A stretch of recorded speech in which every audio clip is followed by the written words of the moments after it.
Om Shanti. Good morning. साकार मुरली 15 मार्च 2022। बाबा का मीठा मीठा पत्र मीठे मीठे बच्चों के मीठे मंथन के लिए। मंथन शुरू करने से पहले पवित्रता के सागर शिव बाबा की पवित्र किरणों के नीचे बैठ जाते हैं और अनुभव करते हैं मैं पवित्र स्वरूप आत्मा हूं, पवित्रता के सागर की संतान हूं। आज मीठे बाबा ने कहा, मीठे बच्चे, तुम्हें ऐसा बाप मिला है जो बाप, टीचर, सदगुरु तीनों एक है, अलग नहीं है। दुनिया में क्या होता है, पिता अलग होता है। बचपन में देखो, पिता हमेशा रहता है, लेकिन देखिए बचपन से जब हम बड़े होते हैं तो क्या होता है, टीचर दूसरा मिलता है, और जब बुढ़ापा होता है तो गुरु अलग से करते हैं। तो तीनों अलग अलग, हमारा तीनों एक ही हुआ है। इसलिए बाबा कहते हैं, आप भटकना छोड़ सच्ची सच्ची कमाई में लगो।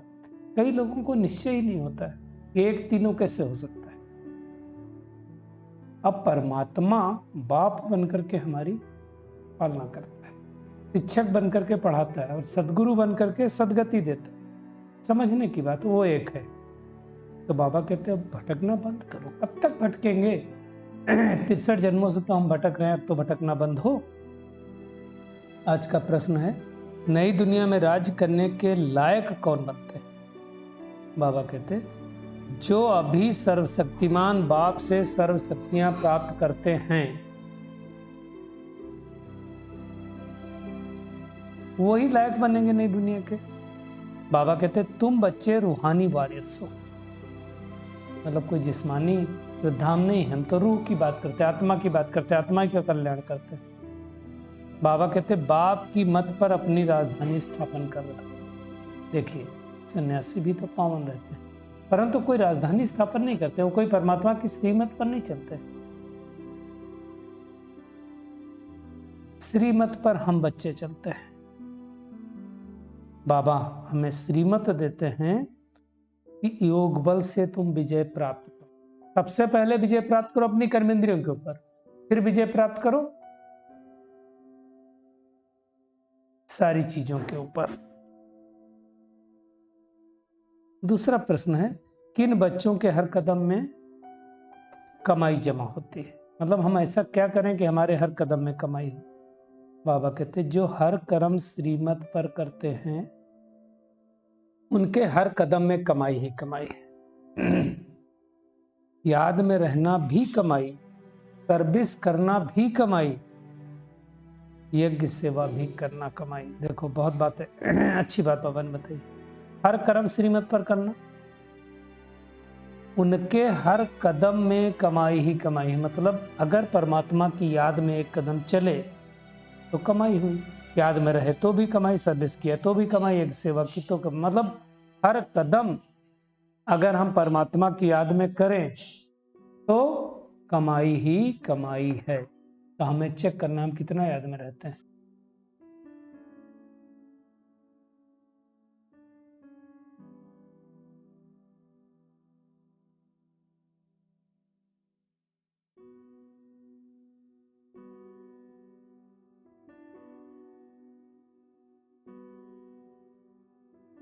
आज का गीत है ओम नमो शिवाय।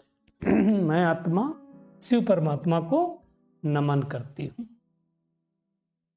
बाबा कहते हैं, अभी तो तुम बच्चों को मालूम हुआ है। देखो, एक है लौकिक पिता, दूसरा होता है पारलौकिक पिता। संसार में भी जब कोई दुख होता है तो किसको याद करते? लौकिक पिता होते हुए भी पारलौकिक पिता को ही हम याद करते हैं। कोई उनको परमात्मा कहता है, कोई माता पिता कहता है। जब गॉड फादर कहते हैं, इसका मतलब माता भी जरूर होगी, क्योंकि माता के बगैर बच्चे कैसे होंगे, एडाप्ट कैसे होंगे? परमात्मा इस सृष्टि पर आता है, इसको अच्छी तरह समझना है। ब्रह्मा तन में प्रवेश करता है, मतलब जिस तन में प्रवेश करता है उनका नाम ब्रह्मा रखते हैं। फिर वो माँ हो गई, उनके मुख से बच्चों का नया जन्म मिलता है, तो माता पिता। लौकिक माँ बाप से हमेशा सुख नहीं मिलता है, दुख भी मिलता है। नहीं तो फिर वो होते हुए पारलौकिक को हम क्यों याद करें, है ना? हर आत्मा चाहती है कि हमें सुख मिले, तो परमात्मा इस समय आकर के सतयुगी सुख देता है, जिसको कहा जाता है घनेरे सुख मिलते हैं, है ना? तो कितना फर्क हो गया लौकिक और पारलौकिक में। लौकिक बाप के साथ भटकते रहते हैं, पारलौकिक के साथ भटकना बंद हो जाता। भटकना जब बहुत ज्यादा हो जाता तब तो इस सृष्टि पर आता है। बाबा कहते वास्तव में देखा जाए तो ये सुख और दुख का खेल बनाओ, भक्ति और ज्ञान का खेल बनाओ। भक्ति के बाद ही जब ज्ञान मिलता है तो पुरानी दुनिया से वैराग्य आता है। दुनिया वाले हद की पढ़ाई करते हैं और हम बेहद की पढ़ाई करते हैं। तो हमें अपनी चेकिंग करना है कि जब हम बेहद की पढ़ाई करते हैं, बेहद के पिता को कितना याद करते हैं। देखना पड़ेगा ना कि उस पिता को हम कितना याद कर पा रहे हैं, नहीं कर पा रहे हैं। मुख्य बात वो है ना। सतयुग से लेकर कलयुग तक हमें मिलते हैं हद के पिता, और इस पुरुषोत्तम संगम युग पर बेहद का पिता मिलता है ना। सतयुग में भी हमको लिमिटेड संतान होती है ना। कई बार बाबा ने कहा एक बच्चा एक बच्ची होती। कलयुग में तो किसी को 5, किसी को 6, 8, 10 भी हो सकते। प्रजापिता ब्रह्मा को देखो कितने बच्चे। लेकिन ये बात है संगम युग की। तो अब नई नई बातें परमात्मा हम बच्चों को समझाते हैं। हम बच्चों को ब्रह्मा द्वारा, पहले ब्रह्मा फिर जगदम्बा, जगदम्बा जिसको कहते हैं, ये ज्ञान समझाते हैं। फिर हमें सच्चा सच्चा ब्राह्मण बनाते हैं, है ना। फिर वही ब्राह्मण देवता बनते हैं, फिर वही क्षत्रिय बनते हैं, वही वैश्य बनते हैं, वही शूद्र बनते हैं, है ना। बाबा कहते दुनिया में तो देखो ढेर के ढेर देवियों की पूजा करते हैं। कोई 8-10 हाथों वाला कोई मनुष्य होता है क्या? हो ही नहीं सकता। विष्णु को भी 4 भुजाएं दिखाते, लेकिन पैर 4 नहीं दिखाते, 2 ही दिखाते। ये प्रतीक है, 2 भुजाएं लक्ष्मी की और 2 नारायण की। दुनिया में तो बाबा कहते सब गुड्डे गुड़ियों का खेल। कलकत्ता में देखो देवियां बनाएंगे, फिर उनको सजाएंगे, बहुत कुछ करेंगे और बाद में ले जाकर के डुबो देंगे। गुड़ियों का खेल हो गया ना। बाबा कहते हैं अब भगवान साधारण तन में आया, तो कोटों में कोई उनको पहचानते हैं। अब हमें अपनी चेकिंग करना है, क्या मैंने सच में उस परमात्मा को पहचाना है, सच में उनकी बतलाई गई रास्ते पर चलना है। ये हमें खुद चेकिंग करनी है। बाकी गुड्डे गुड़ियों की पूजा, भूत पूजा हमें नहीं करनी है। बाबा करके सतयुग स्वर्ग की स्थापना कर, इसलिए तो हेवनली गॉडफादर कहते हैं, उनको बड़ा प्यार से याद कर। बाबा कहते हैं देखो सतयुग त्रेता कोई पूजा करता नहीं है, द्वापर कलयुग हम पूजा करते हैं, लेकिन हमारी पूजा कैसी होती है? द्वापर में तो फिर भी शुरुआत में एक की पूजा होती है, फिर सबकी पूजा कर लेते हैं, तो होती है व्याभिचारी पूजा। अब इस समय जो एक की पूजा करते, परमात्मा को याद करते हैं, वो अव्यभिचारी। फादर तो एक ही होता है ना जो परम धाम में रहता है। तो बाबा ही आकर के स्वर्ग की स्थापना करते। हम सब भ्रष्टाचारी थे, अब भगवान ने आकर के हमको भ्रष्टाचारी बनाया है। और भारतवर्ष खास करके उसको भ्रष्टाचारी से शिष्टाचारी बनाना एक परमात्मा का ही काम। अब भगवान आया है सृष्टि पर, तो कोई 10-20 मनुष्यों को थोड़ी शिष्टाचारी बनाएगा, पूरी दुनिया को बनाएगा। पूरी सतयुगी सृष्टि को शिष्टाचारी बनाना है, ये भगवान का ही काम है। और भगवान एक निराकार परमपिता परमात्मा को ही कहा जाता।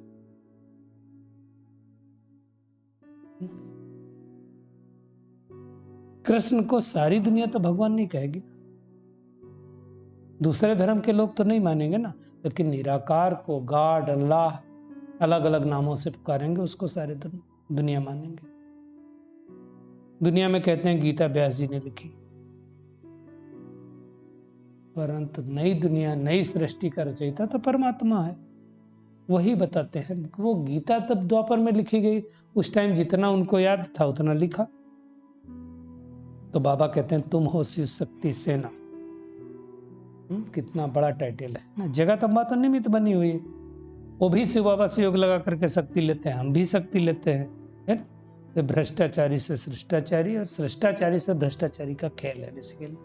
भ्रष्टाचारी से श्रेष्ठाचारी एक परमात्मा बनाते हैं और श्रेष्ठाचारी से भ्रष्टाचारी रावण बनाता है।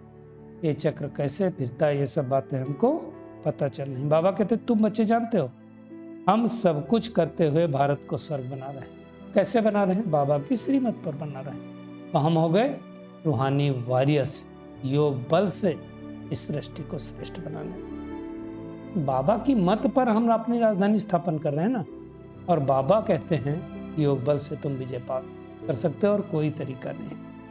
बाबा कहते हैं जितना योग में रहोगे वो कमाई है। तो हमें चेक करना कि हम कितना समय योग में रहते हैं। योग में रहना कमाई है ना, सर्विस करना, जो भी करना है सब कमाई है। दुनिया में तो मनुष्य की मत पर चलते हैं और हम सर्वशक्तिमान परमात्मा की मत पर चलते हैं। इसके बगैर कोई विजय प्राप्त नहीं कर सकता है।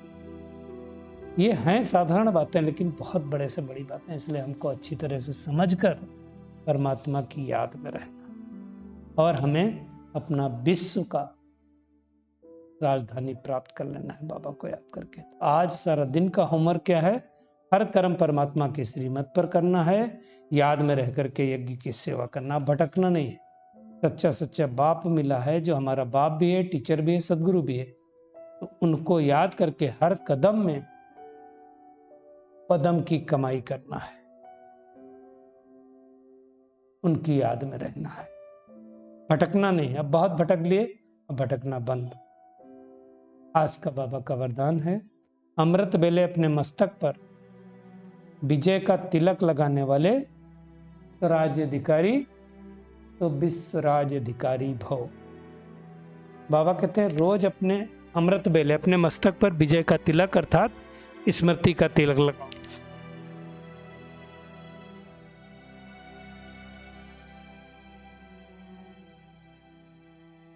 कौन सा तिलक लगाओ? देखिए दुनिया में भी भक्ति की निशानी क्या है? तिलक। सुहाग की निशानी क्या है? तिलक। राज प्राप्त करने की निशानी क्या? राज तिलक। तो कभी भी कोई शुभ कार्य भी करते हैं तो क्या होता है? तिलक लगाते हैं। कहीं कोई जाना है तो भी तिलक लगाते हैं। तो सबको निशानी तिलक ही दिखाई गई। तो हमारा सबका सुहाग किसके साथ है? बाबा के साथ है। इसलिए अविनाशी तिलक है। मैं आत्मा अविनाशी हूँ, उसका तिलक लगाना है और हमेशा स्वराज अधिकारी के पद पर बने रहना है। मतलब तिलक का अविनाशी लगा हुआ है, मैं आत्मा हूं, ये है तो मैं स्वराज अधिकारी हूं, और जो स्वराज अधिकारी है उनको विश्व का राजभाग अवश्य मिलेगा। स्लोगन है, ज्ञान गुण और शक्तियों का दान करना ही महादान है। परमात्मा किरणों के नीचे बैठ जाते हैं और महसूस करें मस्तक पर विजय का तिलक लगाने वाली मैं स्वराज अधिकारी सो विश्व राज्य अधिकारी आत्मा हूं। एक परमात्मा के बताए गए रास्ते पर चलकर अपना राज्य भाग श्रेष्ठ बनाने वाली पावरफुल आत्मा हूं। ज्ञान गुणों और शक्तियों से संपन्न आत्मा। शुक्रिया मीठे प्यारे बाप दादा, शुक्रिया आप सभी का इस मीठे मंथन के लिए। ओम शांति।